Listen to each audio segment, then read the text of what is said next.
സിനിമാറ്റിൻ്റെ പുതിയൊരു എപ്പിസോഡിലേക്ക് എല്ലാവർക്കും സ്വാഗതം. അങ്ങനെ നമ്മളെ നയനയ്ക്കാണെങ്കിൽ വയറുവേദന വന്നിട്ടാണെങ്കിൽ ആദർശ് ഹോസ്പിറ്റലിൽ കൊണ്ടുപോകാനൊക്കെ വേണ്ടി പെട്ടെന്ന് വന്നിട്ടുണ്ട് കേട്ടോ. ആ സമയത്ത് നമ്മളെ ജലജ പറയുന്നുണ്ട്, എന്തായാലും മോനെ നീ ഒരു സ്കാനൊക്കെ എടുത്ത് നോക്ക്, ഇപ്പോൾ ഉള്ള ഡോക്ടർമാരെ ഒന്നും വിശ്വസിക്കാൻ പറ്റത്തില്ല, അതുകൊണ്ട് ഒരു സ്കാനും കാര്യങ്ങളൊക്കെ എടുത്ത് നോക്കാൻ പറയുന്ന സമയത്താണെങ്കിൽ ആദർശ് പറയുന്നുണ്ട്, അതെന്താ അപ്പച്ചിക്കാണെങ്കിൽ ഇത്രയ്ക്ക് ഒരു സംശയം, അപ്പച്ചി ഇനി എന്തെങ്കിലും നയനയ്ക്ക് വയറ്റിന് പിടിക്കാത്ത എന്തെങ്കിലും കൊടുത്തോ എന്നൊക്കെ ഇങ്ങനെ ചോദിക്കുന്ന സമയത്താണെങ്കിൽ നമ്മളെ ജലജ പറയുന്നുണ്ട്, അല്ലെങ്കിലും ഇവിടെ എന്ത് സംഭവിച്ചാലും എൻ്റെ മോനെയാണല്ലോ പറയുന്നത്, എല്ലാവരും കുറ്റം പറയുന്നത് എന്നൊക്കെ പറയുന്നുണ്ട് കേട്ടോ.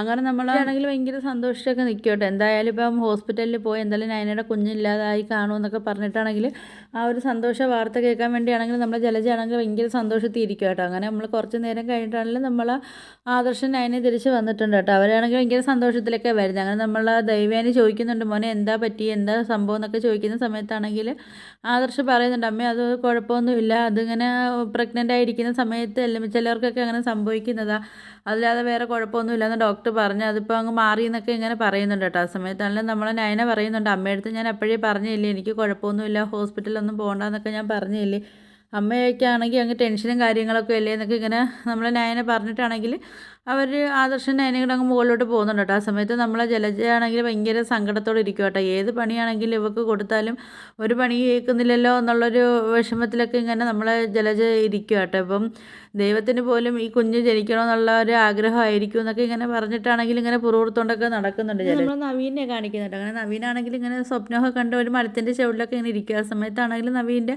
ഉമ്മസ്തനാണെങ്കിൽ അങ്ങോട്ട് വന്നിട്ട് ചോദിക്കുന്നുണ്ട്, എന്താ ഇപ്പം ദിവാസ്വപ്നമൊക്കെ കണ്ടുകൊണ്ടിരിക്കുകയാണല്ലോ, ഇപ്പം കോടതിയിലൊന്നും പോകാനൊന്നും ഉദ്ദേശമൊന്നും ഇല്ലേ എന്നൊക്കെ ഇങ്ങനെ ചോദിക്കുന്നുണ്ട് കേട്ടോ. ഏതോ ഒരു മനസ്സിന് പിടിച്ചൊരു പെൺകുട്ടിയെ ഇഷ്ടപ്പെട്ടെന്നൊക്കെ തോന്നുന്നുണ്ട്, പക്ഷേ എന്താ അത് ആരാണെന്നുള്ള കാര്യമൊന്നും നമ്മളടുത്ത് ഇങ്ങനെ പറയുന്നില്ല എന്നൊക്കെ ഇങ്ങനെ പറയുന്നുണ്ട് കേട്ടോ. ആ സമയത്താണെങ്കിൽ കുമസ്തൻ പറയുന്നുണ്ട്, അങ്ങനെയാണെങ്കിൽ മോനെ അത് നമുക്കങ്ങ് ഉറപ്പിച്ചുകൂടെ, ആരാന്നുള്ള കാര്യമൊക്കെ പറയാം, എന്തായാലും ഇവിടെ മുത്തശ്ശനും അമ്മയ്ക്കൊക്കെ ആണെങ്കിലും മോൻ്റെ കല്യാണം നടന്നതാണ് ഭയങ്കര ആഗ്രഹത്തിലൊക്കെ അല്ലേ ഇരിക്കുന്നതെന്നൊക്കെ പറയുന്ന സമയത്താണെങ്കിൽ നവീൻ പറയുന്നുണ്ട്, അതൊക്കെ ഞാൻ പറയാം, എന്തായാലും സമയമാവട്ടെ, സമയമാകുമ്പോൾ ഞാൻ പറയാമെന്നൊക്കെ ഇങ്ങനെ പറയുന്നുണ്ട് കേട്ടോ. ചിലപ്പോൾ എന്തായാലും മുത്തശ്ശന് ചിലപ്പോൾ സമ്മതിക്കും, പക്ഷേ അമ്മ സമ്മതിക്കുമെന്ന് അറിയാൻ വയ്യാത്തത് കാര്യം വെച്ചാൽ അമ്മയ്ക്കാണെങ്കിൽ ഇങ്ങനെ ബോൾഡായിട്ടുള്ളതൊന്നും പെൺകുട്ടികളൊന്നും അമ്മയ്ക്ക് ഇഷ്ടമല്ല, പക്ഷേ ഞാൻ സ്നേഹിക്കുന്ന ഒരു പെൺകുട്ടിയാണെങ്കിൽ നല്ല ബോൾഡായിട്ടൊരു പെൺകുട്ടിയാണെന്നൊക്കെ ഇങ്ങനെ പറയുന്നുണ്ട്. അയാൾ പറയുന്നുണ്ട്, എന്തായാലും മോനെ പോലീസിനെയും വക്കീലന്മാരെയും ഒന്നും നമുക്ക് എടുക്കേണ്ടെന്നൊക്കെ പറയുന്ന സമയത്ത് നമ്മളെ നവീൻ പറയുന്നുണ്ട്, അതെന്താ അങ്ങനെ, അവരും എന്തായാലും മനുഷ്യരല്ലേ എന്നൊക്കെ പറയുന്നുണ്ട് കേട്ടോ. അപ്പോഴത്തേക്ക് നവീൻ പറയുന്നുണ്ട്, എനിക്കിങ്ങനെ ബോൾഡായിട്ടുള്ളവരെ എനിക്കിഷ്ടമെന്നൊക്കെ പറയുന്നുണ്ട് കേട്ടോ.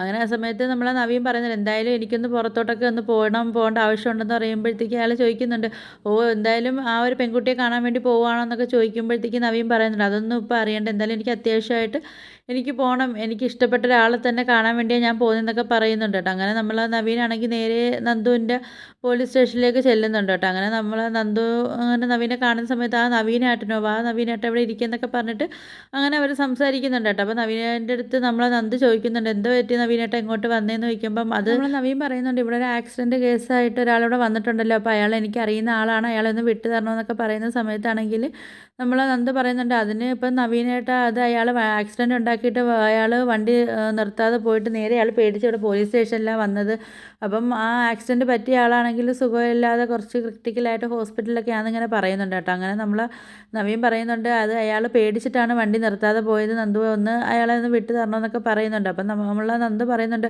അതിനിപ്പം നവീനേട്ടൻ വരേണ്ട ആവശ്യമില്ലായിരുന്നല്ലോ, നവീനൻ്റെ ജൂനിയേഴ്സിനെ ആരെങ്കിലും വിട്ടാൽ മതിയല്ലോ എന്നൊക്കെ പറയുന്നുണ്ട് കേട്ടോ. അപ്പം നമ്മൾ നവീനാണെങ്കിൽ നന്ദുവിനെ കാണാനുള്ള അവസരം പിന്നെ നവീൻ മാറ്റി വയ്ക്കണ്ടല്ലോ എന്ന് വിചാരിച്ചിട്ടായിരുന്നു നമ്മൾ നവീൻ വന്നിട്ടുള്ളത്. നമ്മൾ നവീൻ പറയുന്നുണ്ട്, എന്തായാലും നീ അയാളെ ഒന്ന് വിട്ടതാ, കാര്യം അയാൾക്ക് ഒരു പ്രശ്നക്കാരനൊന്നും അല്ല, അയാൾക്കാണെങ്കിൽ ബ്ലഡ് കണ്ടാലാണെങ്കിൽ തല ഇറങ്ങും, അതുകൊണ്ടാണ് അയാൾ വണ്ടി നിർത്താതെ അയാൾ ഇങ്ങോട്ട് വന്നെന്നൊക്കെ പറയുന്നുണ്ട് കേട്ടോ. ആണെങ്കിൽ കോൺസ്റ്റബിളിൻ്റെ അടുത്ത് പറയുന്നുണ്ട്, അയാളെ ഇങ്ങോട്ട് കൊണ്ടുവരാനൊക്കെ പറഞ്ഞിട്ട് കോൺസ്റ്റബിൾ ആണെങ്കിൽ അയാളെ കൊണ്ടുവരാൻ വേണ്ടിയൊക്കെ പോകുന്നുണ്ട് കേട്ടോ. പിന്നെ ആണെങ്കിൽ നമ്മൾ നന്ദു ആണെങ്കിൽ നവീൻ്റെ അടുത്ത് ചോദിക്കുന്നുണ്ട്, അല്ല നവീനേട്ടൻ്റെ പ്രണയം എവിടം വരെയൊക്കെ ആയി, അമ്മയുടെ അടുത്തൊക്കെ പറഞ്ഞു, എന്തായാലും പിന്നെ വൺലൈൻ പ്രണയമാണല്ലോ, ആ പെൺകുട്ടി അടുത്തെങ്കിലും പറഞ്ഞോ എന്നൊക്കെ ഇങ്ങനെ ചോദിക്കുന്നുണ്ട് കേട്ടോ. അപ്പോഴത്തേക്ക് നമ്മൾ നവീനാണെങ്കിൽ ഇങ്ങനെ പറയുന്നുണ്ട്, ഞാൻ പറഞ്ഞിട്ടില്ല എന്നൊക്കെ ഇങ്ങനെ പറയുന്നുണ്ട് കേട്ടോ. പിന്നെ നന്ദു പറയുന്നുണ്ട്, എന്തായാലും അത് പെട്ടെന്ന് പറയാം നവീനേട്ടാ, എന്തായാലും ആ പെൺകുട്ടിക്ക് ഇഷ്ടപ്പെട്ട് അക്സെപ്റ്റ് ചെയ്യുകയാണെങ്കിൽ നമുക്ക് ഇതുമായിട്ട് മുമ്പോട്ട് പോകാമെന്നൊക്കെ പറയുന്ന സമയത്താണെങ്കിൽ നന്ദു ചോദിക്കുന്നുണ്ട്, ആ പെൺകുട്ടി എങ്ങനെയാണെന്നൊക്കെ ഇങ്ങനെ ചോദിക്കുന്ന സമയത്ത് നവീൻ പറയുന്നുണ്ട്, പെൺകുട്ടി നല്ല ബോൾഡായിട്ടുള്ളൊരു കുട്ടിയാന്നൊക്കെ പറയുകയാണ് കേട്ടോ. അപ്പം നവീൻ പറയുന്നുണ്ട്, അമ്മയ്ക്ക്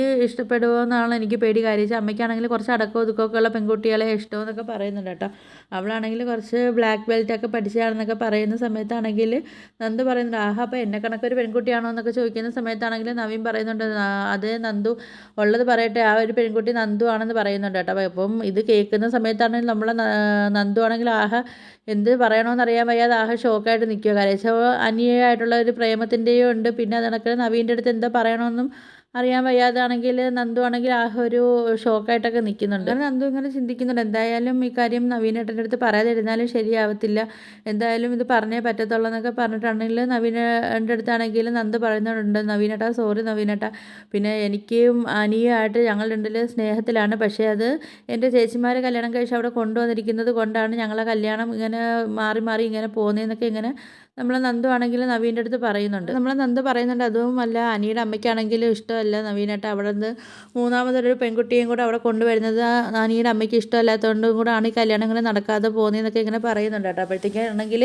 നന്ദു ആണെങ്കിൽ കരഞ്ഞുകൊണ്ടൊക്കെ ഇങ്ങനെ പറയുന്നുണ്ട്, നവീനേട്ട എൻ്റെ അടുത്ത് ക്ഷമിക്കണമെന്നൊക്കെ ഇങ്ങനെ പറയുന്ന സമയത്താണെങ്കിൽ നവീനാണെങ്കിലും ഒന്നും മിണ്ടാതെയൊക്കെ നിൽക്കുക. കാരണം നവീനാണെങ്കിൽ അനിയെ നന്ദുവിനെ ആ ഒരു രീതിയിൽ അവർ കണ്ടിട്ടും ഇല്ലല്ലോ, അവരെപ്പോൾ നോക്കിയാലും നല്ല ഫ്രണ്ട്സായിട്ടല്ലേ അവർ പൊയ്ക്കൊണ്ടിരിക്കുന്നത്. അപ്പം നമ്മളെ നവീനും ആണെങ്കിൽ ഒരു അക്സെപ്റ്റ് ചെയ്യാനും ഒരു വിഷമമുണ്ട്. അങ്ങനെ നമ്മളെ നന്ദു പറയുകയും ചെയ്യുന്നുണ്ട്, നവീനേട്ടാ ഇതിപ്പം ഞങ്ങൾ തമ്മിൽ ഇഷ്ടത്തിലാണ്, പക്ഷേ അത് ഞങ്ങൾ വിവാഹം നടക്കുമോ ഇല്ലെന്നൊന്നും ഞങ്ങൾക്ക് അറിയത്തില്ല, എന്തായാലും വിവാഹം നടന്നാലും ഇല്ലെങ്കിലും ഞങ്ങളെ മനസ്സിലുള്ള ഇഷ്ടം ഞങ്ങൾക്ക് എന്നും അങ്ങനെ തന്നെ പോകുമെന്നൊക്കെ ഇങ്ങനെ പറയുന്നുണ്ട് കേട്ടോ. അങ്ങനെ ഇതൊക്കെ കേട്ട് നമ്മളെ നവീനാണെങ്കിൽ ആകെ ഷോക്കായിട്ടാണെങ്കിൽ അവിടെ പോലീസ് സ്റ്റേഷനിൽ നിന്ന് പോകുന്നുണ്ട് കേട്ടോ. അപ്പോൾ ഇതൊക്കെയാണ് കാണിക്കുന്നത്. അപ്പോൾ നിങ്ങൾക്ക് എൻ്റെ വീഡിയോസൊക്കെ ഇഷ്ടപ്പെടുകയാണെങ്കിൽ ഒന്ന് ലൈക്ക് ചെയ്ത് ഷെയർ ചെയ്ത് സബ്സ്ക്രൈബ് ചെയ്ത് ബെല്ലൈക്കൺ എനേബിൾ ചെയ്തൊന്ന് സപ്പോർട്ട് ചെയ്യണേ.